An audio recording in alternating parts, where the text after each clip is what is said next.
माननीय राज्यपाल महोदय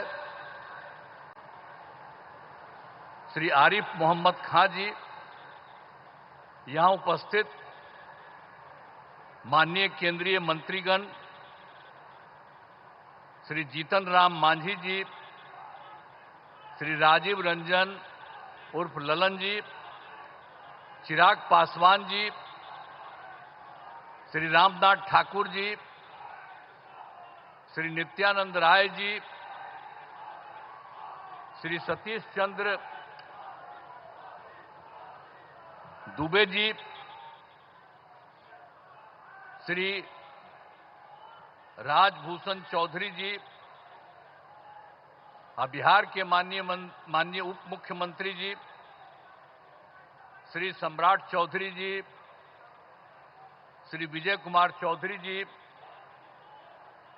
और जनता दल यू के कार्यकारी राष्ट्रीय अध्यक्ष श्री संजय कुमार झा जी, भारतीय जनता पार्टी के भाजपा के प्रदेश अध्यक्ष श्री दिलीप जायसवाल जी और यहां उपस्थित बिहार के माननीय मंत्रीगण, सांसदगण, विधायकगण एवं विधान पार्षदगण, सम्मानित जनप्रतिनिधिगण, सम्मानित नेतागण, प्रिंट एवं इलेक्ट्रॉनिक मीडिया के पत्रकार मित्रों, छायाकार बंधुओं तथा इस सभा में उपस्थित बहनों एवं भाइयों, मैं आप सबका अभिनंदन करता हूं, आप सबका स्वागत करता हूं। और ये बहुत खुशी की बात है कि आदरणीय प्रधानमंत्री श्री नरेंद्र मोदी जी आज बोध गया पधारे हैं। ये कितनी खुशी की बात है। इस पावन धरती पर मैं उनका स्वागत और अभिनंदन करता हूं। आप सबको स्वागत अभिनंदन करना चाहिए। ये कितनी बड़ी बात है कि आदरणीय प्रधानमंत्री श्री नरेंद्र मोदी जी आपके पास पधारे हैं, तो आप सबको हाथ जोड़ करके आपको करना चाहिए, उनका स्वागत करना चाहिए, उनका अभिनंदन करना चाहिए। चलिए, बहुत अच्छा। साथ ही यहां पर तो और सब लोग उपस्थित हैं ही, इनके बारे में हमने चर्चा की। और आज अवसर पर आदरणीय प्रधानमंत्री जी द्वारा आज यहां से राज्य भर की बिजली, सड़क एवं नगर विकास से संबंधित 14 परियोजनाओं का उद्घाटन एवं शिलान्यास किया जा रहा है। ये कितनी बड़ी बात है। साथ ही 2 ट्रेन को हरी झंडी दिखाकर रवाना किया जा रहा है। इसके लिए बहुत बड़ी बात है, उनका अभिनंदन है, स्वागत है। इन सब की लागत, जो आज बात हो रही है, उन सब की लागत 13,000 करोड़ रुपए से अधिक है। इन सभी योजनाओं से बिहार को काफी फायदा होने वाला है और इसके लिए आदरणीय प्रधानमंत्री जी हृदय से, प्रधानमंत्री जी का हृदय से नमन करता हूं और धन्यवाद देता हूं कि आज इतना बड़ा काम करने के लिए वो यहां पधारे। और इसके अलावे भी आज यहां के बाद आज आदरणीय प्रधानमंत्री जी द्वारा बेगूसराय के सिमरिया जाकर नवनिर्मित गंगा ब्रिज का उद्घाटन किया जाएगा। तो ये आज आए हैं, यहां भी करने जा रहे हैं और वहां भी करने जा रहे हैं। तो ये कितनी बड़ी खुशी की बात है। मैं उनका अभिनंदन करता हूं, उनका नमन करता हूं। हम आपको बताना चाहते हैं कि गया जी एवं बोध गया में हर साल लाखों लोग आते हैं अब पहले यहां क्या हालत था, बुरा हाल था। पहले वाले लोग कोई काम ठीक नहीं करते थे, और जब हम लोगों की सरकार आई तो हम लोगों ने सब जगह सब कुछ एक एक चीज को देख करके, आप सबको मालूम है, काम करना शुरू किया। अब यहां सभी इंतजाम करा दिए गए।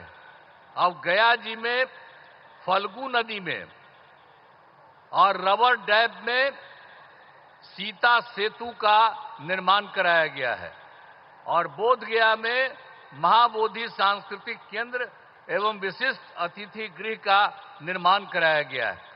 और आप जानते हैं, गया था और उसके बगल में कई चीजों को लिखवा रहे थे हम, और उसका नाम हम गया जी दे रहे थे।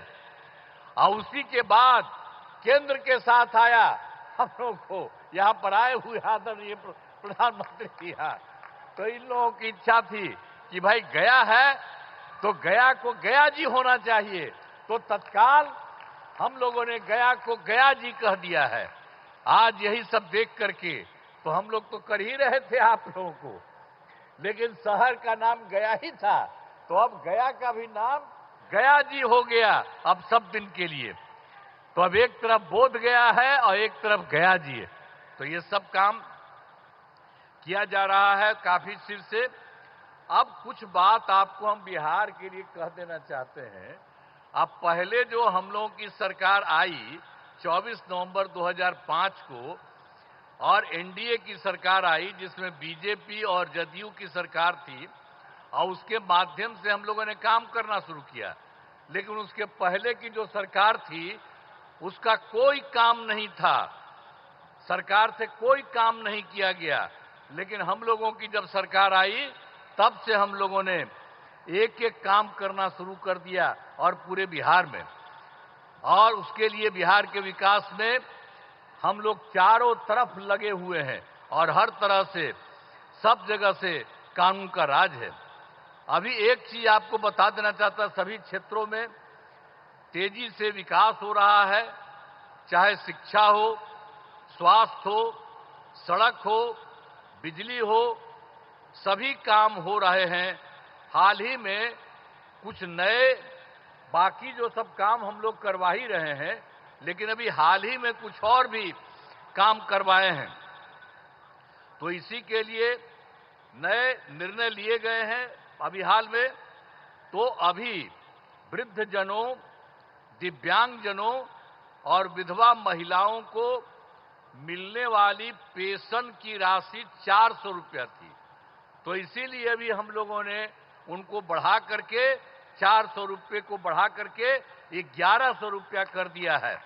और इसमें कुल मिलाकर के 1,12,00,000 लोगों को फायदा हो रहा। तो हम लोगों की सरकार में तो सब तरह से लोगों को फायदा देने का काम किया ही जा रहा है। और एक चीज आपको और बता देते हैं कि 2018 में हर घर बिजली पहुंचा दिया गया, और लोगों के घर में जो बिजली पहुंचाया जा रहा था उसको भी बहुत कम पैसा में दिया गया। लेकिन इसके बाद अभी इस साल हम लोगों ने तय कर दिया कि अब उनको पूरे तौर पर मुफ्त में दिया जाएगा। अब ये तय कर दिया, हम लोग सभी घरेलू उपभोक्ताओं को अब बिजली मुफ्त दी जा रही है। अब सबको हम लोगों ने यह भी काम कर दिया, सबके मामले से। और एक बात और हुआ था, 2020 में हम लोगों ने तय किया था 10 लाख सरकारी नौकरी, 10 लाख रोजगार। तो आप जानते हैं कि अब तो 10 लाख सरकारी नौकरी तो हो चुकी है, अब उसका भी बढ़ रहा है। और दूसरी बात, जो 10 लाख रोजगार था, अब उसको बढ़ते बढ़ते बढ़ते अब हो गया है 39 लाख, 39 लाख। तब तो हम लोगों ने सोच लिया है कि अभी अब जो चुनाव होने वाला है उसके पहले अभी तो 10 और 39 है, लेकिन आप जान लीजिए इसके बाद और होगा तो 50,000 से भी वो ज्यादा हो जाएगा, दोनों का मिलाकर के, सरकारी नौकरी और रोजगार। और रोजगार कितना हुआ, लेकिन अब इसके बाद हम लोगों ने तय कर दिया है। तो इस बार के लिए तो हम लोग 20 से 25 तक के लिए किया 10-10, अब उसके बाद हो ही रहा है, 50 के करीब और 50 से ऊपर हो जाएगा। लेकिन हम लोगों ने अभी तय कर दिया है कि अगली बार 5 वर्ष में 1 करोड़ युवाओं को नौकरी और रोजगार कराया जाएगा। तो ये सब काम हम लोग सब एक एक काम कर रहे हैं। आप लोगों को ये जान लीजिए, अब बिहार में नए उद्योग लगाने के लिए विशेष सहायता दी जाएगी। हर प्रकार से जो सहायता की जरूरत है वो सब की जाएगी। ये सब ठीक है। और एक चीज और बहुत खुशी की बात है कि बिहार के विकास के लिए केंद्र सरकार का पूरा सहयोग मिल रहा है। आप जानते हैं, इस बार के चुनाव के बाद जुलाई 2014 के बजट में बिहार को विशेष आर्थिक सहायता के रूप में सड़क, उद्योग, स्वास्थ्य, पर्यटन और बाढ़ नियंत्रण के लिए बड़ी राशि देने की घोषणा की गई। और उसके बाद फिर फरवरी 2025 के बजट में बिहार के मखाना बोर्ड, एयरपोर्ट की स्थापना, पश्चिमी कोसी नहर के लिए वित्तीय सहायता आदि की घोषणा की गई। तो इन लोगों ने तो लगातार 2 भी कर दिया। अब एक और भी अभी हाल ही में किया है कि केंद्र सरकार द्वारा वर्ष 2018 में कुछ राज्यों को, सभी को नहीं लेकिन कुछ राज्यों को खेलो इंडिया यूथ गेम्स का आयोजन किया गया था। अब उसके बाद जो कुछ लोगों को मिलता था, तो इस बार के बाद इन लोगों ने खेलो इंडिया यूथ गेम्स का आयोजन बिहार